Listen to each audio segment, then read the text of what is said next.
Good morning, students. In today's lecture, I will be dealing with the poet Henry Louis Vivian Derozio. Derozio is credited to be the first Indian poet in English. He is also known as the pioneer of the young Bengal movement and also the pioneer of Renaissance in India. In this lecture, I'll be focusing on the important events in Derozio's life, the shaping influences on him, and also Derozio as a poet. Three of his poems are prescribed in your syllabus. Ada is a long narrative poem, and there is a sonnet uh, to the pupils of the Hindoo College, and another sonnet, My Country in Thy Day of Glory Past. We shall be taking up the text of these poems separately in the subsequent lectures. As for now, we will focus on Derozio the man, Derozio the poet. There are three important phases in the life of Derozio. First, being his education at David Drummond's academy in Dharamtala, then his visit to Bhagalpur, and the third, which I think is the most important phase of his life, is his appointment as an assistant master in the Hindoo College at Calcutta in March 1928. As far as Derozio's parentage is concerned, his father was Portuguese. He hailed from a well-known Portuguese family, and his mother was Indian. He was born on 18th April 1809 in the 24th Pargana district of Bengal.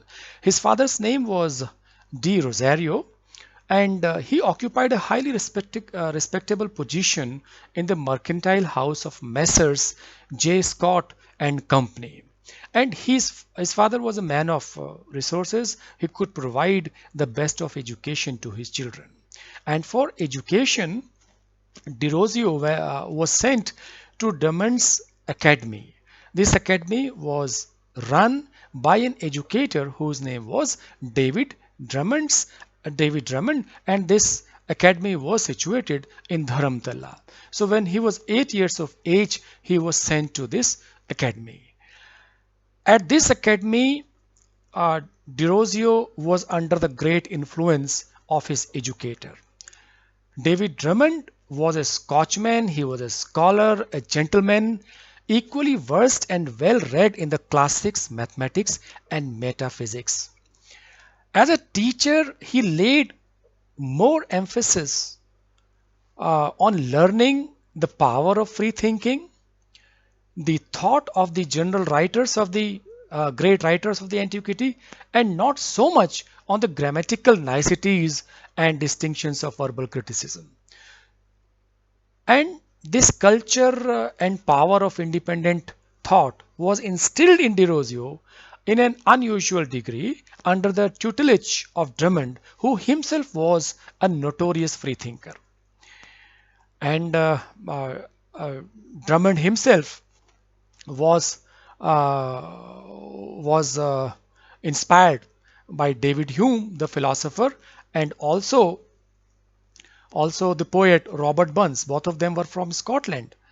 And as we know that this philosopher David Hume was he propagated the idea of free thinking, and Robert Burns was a great Scottish poet. He is widely known as the national poet for Scotland, and he is also considered as the pioneer of the Romantic movement. There was a time in Scotland when Robert Burns was was appreciated for the nationalistic fervor of his poetry throughout the country. So these were the influences. Apart from this, Drummond initiated Derozio into reading literature widely, and he also initiated him into understanding the French Revolution. Uh, Derozio proved himself to be the worthy disciple of this committed and sympathetic teacher.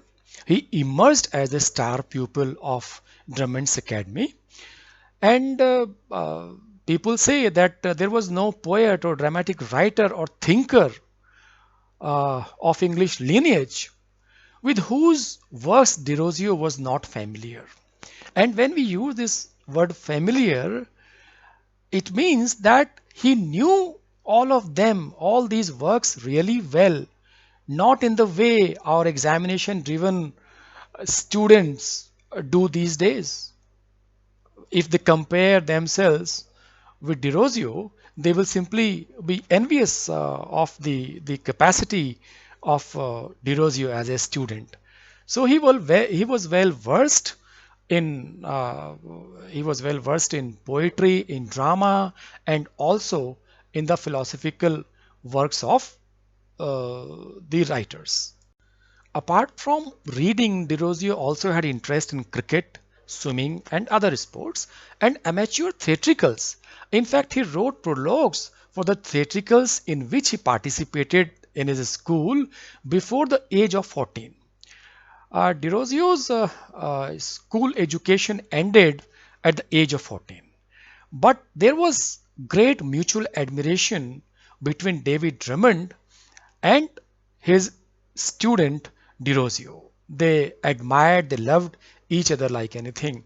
Derozio's biographer Thomas Edwards comments, none watched with greater interest his short career, and there were sadder hearts in Calcutta that followed Derozio to his early grave that wintry afternoon than David Drummond of Dharamtala. This is how David Drummond was known.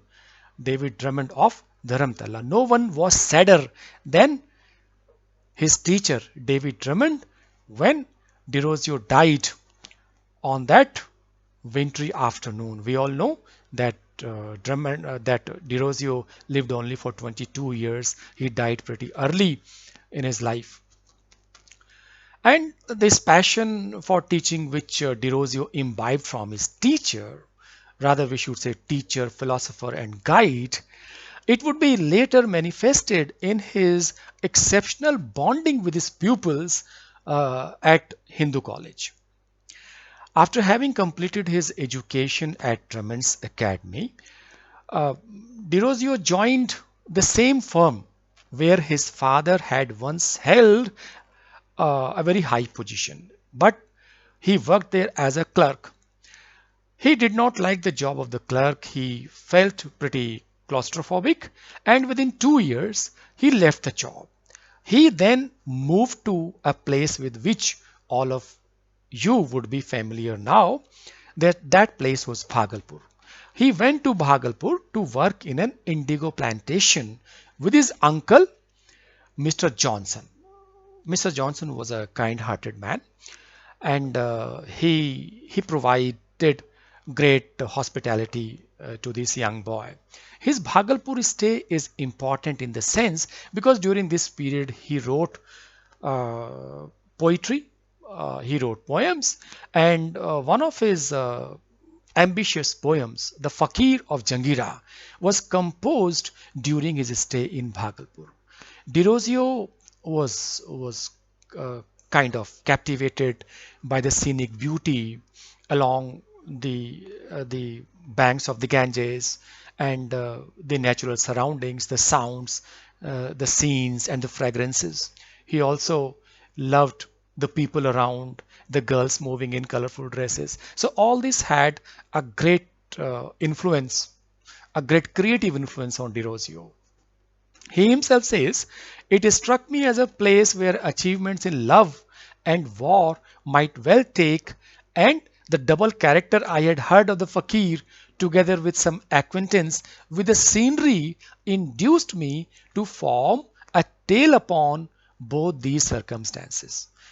This poem was, we will discuss this poem later on. This poem was published in a collection, The Fakeer of Jungheera, a metrical tale, and other poems in 1928. In the meantime, while he was working at the tree plantation of his indigo plantation of his uncle, he sent his poetical contributions to Dr. John Grant.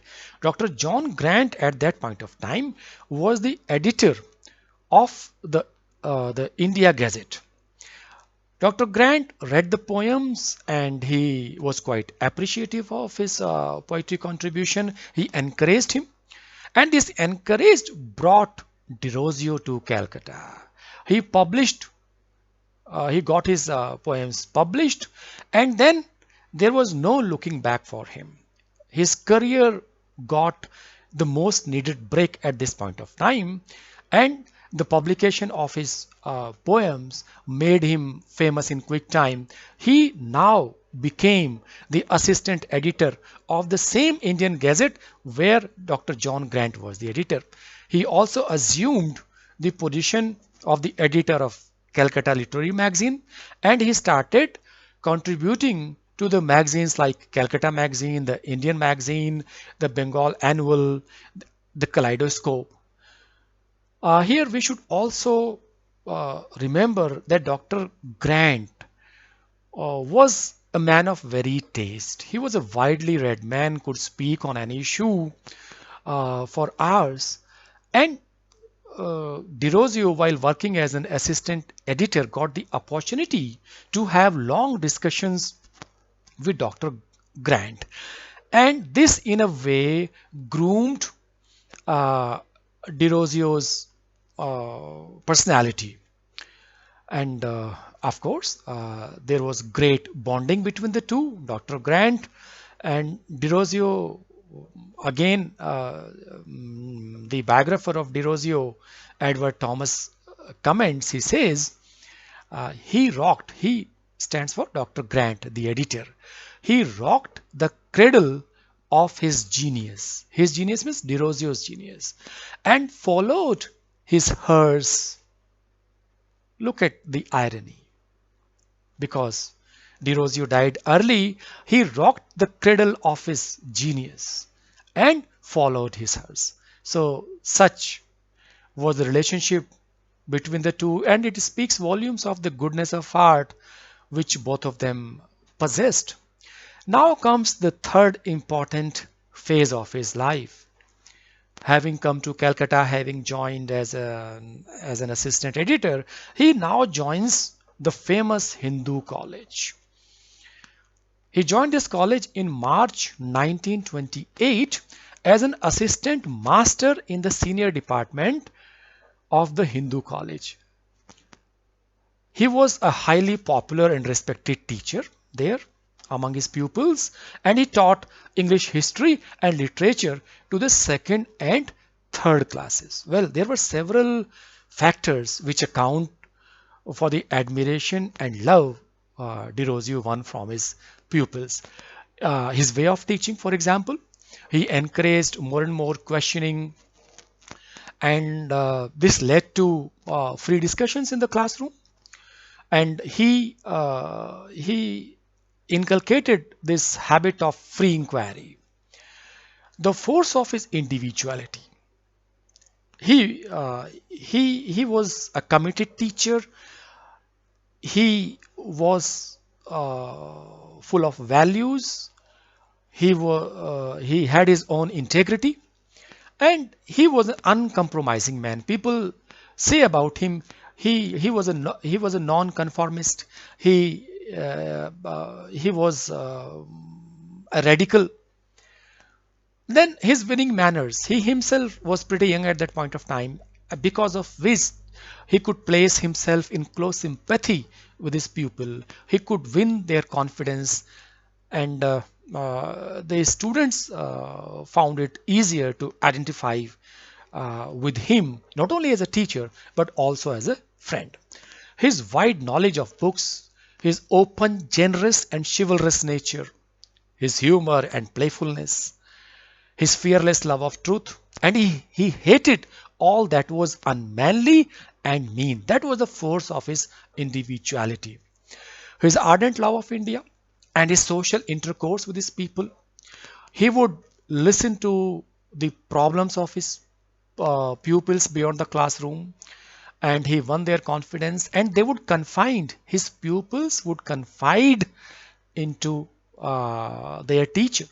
So much was the trust between the teacher and the taught, and his genuine, unrestricted efforts for their growth in virtue, knowledge, and manliness. So we can say that as a teacher, he he was great. He was a great philanthropist, an educator in the real sense of the word, in a holistic way. And Derozio, in consort with his students, also found an association which was known as Academic Association. This academic association conducted meetings of students where night after night the lads of the Hindu College read their papers, they discussed, debated, and wrangled, and they acquired for themselves the facility of expression. They also learned the power of ready reply and argument. And there were certain subjects which could not be approached in the class. These subjects were broached and discussed with freedom during these meetings at the academic association under the presidentship, under the guidance of their teacher Derozio. These subjects were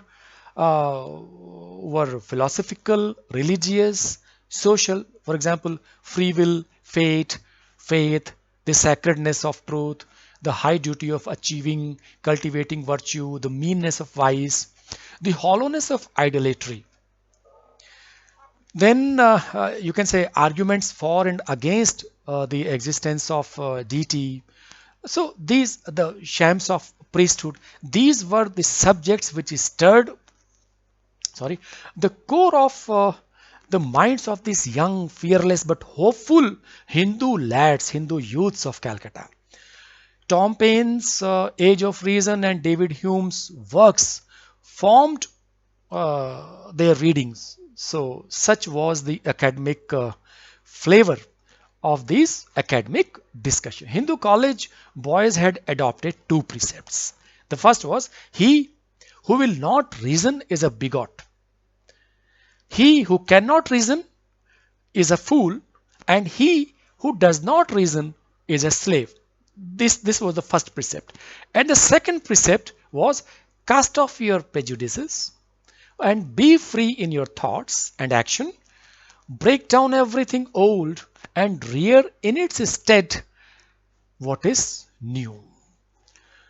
So the influence of Derozio, in fact, his teaching on his students was so immense that they refused to wear Janeu, the Brahminical thread, and instead of repeating mantras, instead of chanting mantras and shlokas, which they were supposed to do, they recited some noble passages from the great epic, the Iliad. Well, this did not go down well with the Orthodox Hindus, who perceived this as a big threat to their religion, to their religious values, and they complained against Derozio's way of teaching, and they did not like the radical thinking which Derozio's teaching was inculcating among the youths, the questioning spirit which was molding the character of these young Hindu lads of the college. So as a result of which a complaint was made against the teacher Derozio to the management committee, and Derozio was found to be the root of all evil. He was found guilty of leading the boys astray, turning them into atheists. All these kinds of charges were leveled against him, which of course were not proved at all. And the irony of the committee's proceedings was that they took decision in an arbitrary manner. The accused did not get any chance to appear before the committee and explain his position. He was asked to resign. Derozio was asked to resign.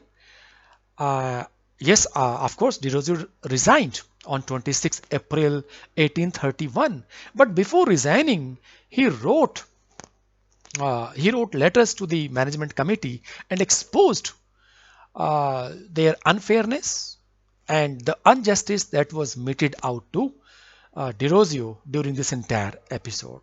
So this is how Derozio's stint at the Hindoo College ended. Well, the Ben of Derozio, just you know this term, Ben of tribe. Similarly, the followers, the pupils of Derozio, were known as the Ben of Derozio. The tribe of Derozio uh, did follow him even when Derozio was not there. He gave his resignation on 26 April 1831, and sadly, as we all know, he did not live much after this.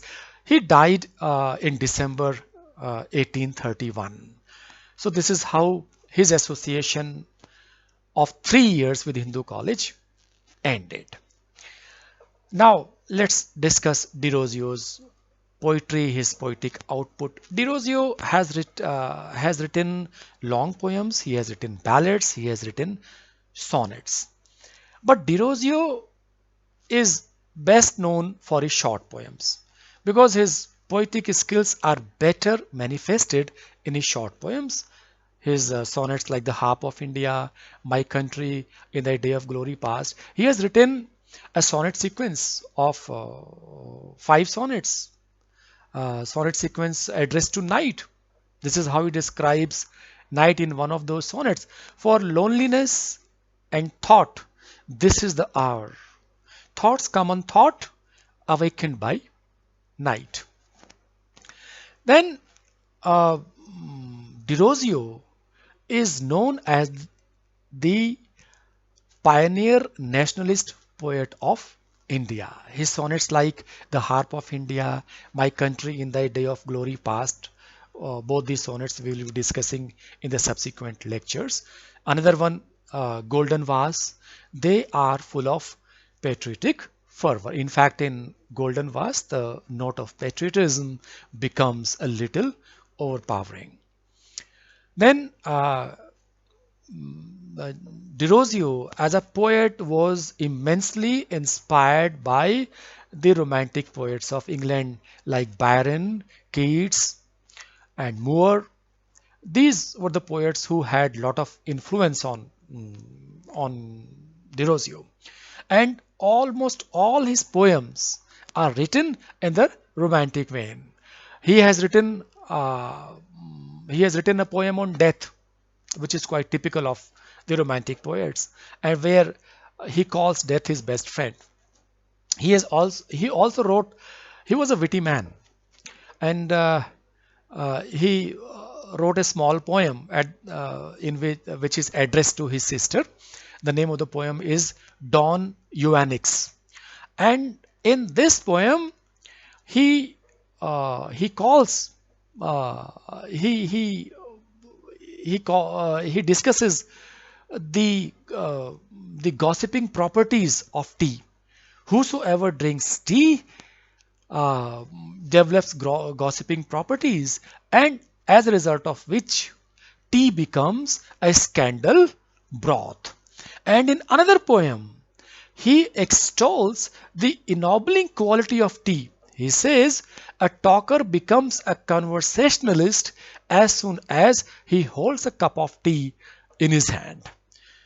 So he was a witty man.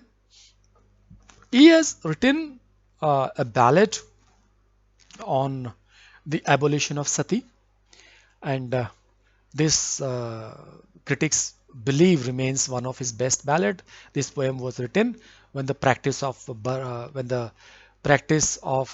burning the Hindu widows alive was declared illegal and punishable crime by the regulation of 1829. Derozio has written long poems as well, long narrative poems. For example, the Fakeer of Jungheera. There is another poem, the Enchantress of the Cave, and Ada. The problem with the Derozio's longer poems is that they are rich in atmospherics. He uh, he describes the surroundings in detail. Uh, he's fond of the sights, the scenes, and the fragrances of the place. But these these poems are deficient in the narrative element. This poem, the Fakir of Jangira, was inspired when he was staying in Bhagalpur, and this poem again, like Keats's Eve of Saint Agnes, is long on indices and short on narrative function. The central tale of a sati who is rescued by her former lover, who was now turned fakir, is a is melancholic in tone. Nalini is an important character. Nalini was was going to be burnt on the after the death of her husband.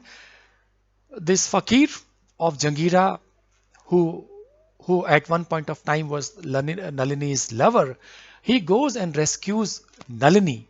But Nalini, in spite of having been rescued, was to soon become widow again because her lover is killed in the battle that follows.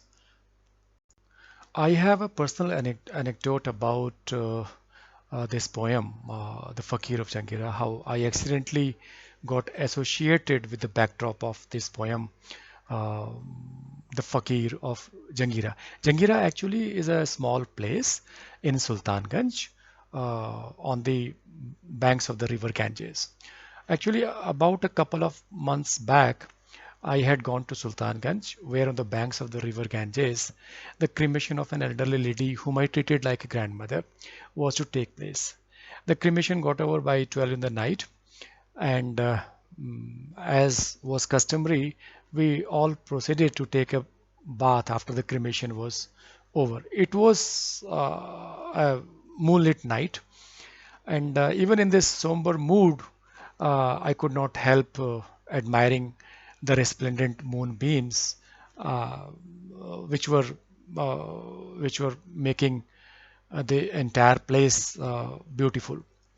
And when I looked up in the sky, my eyes fell on a mosque, which was erected on a rock about 100 feet above the Ganges. And this place was hardly 100 meters away from the banks. And the entire scene was just breathtaking.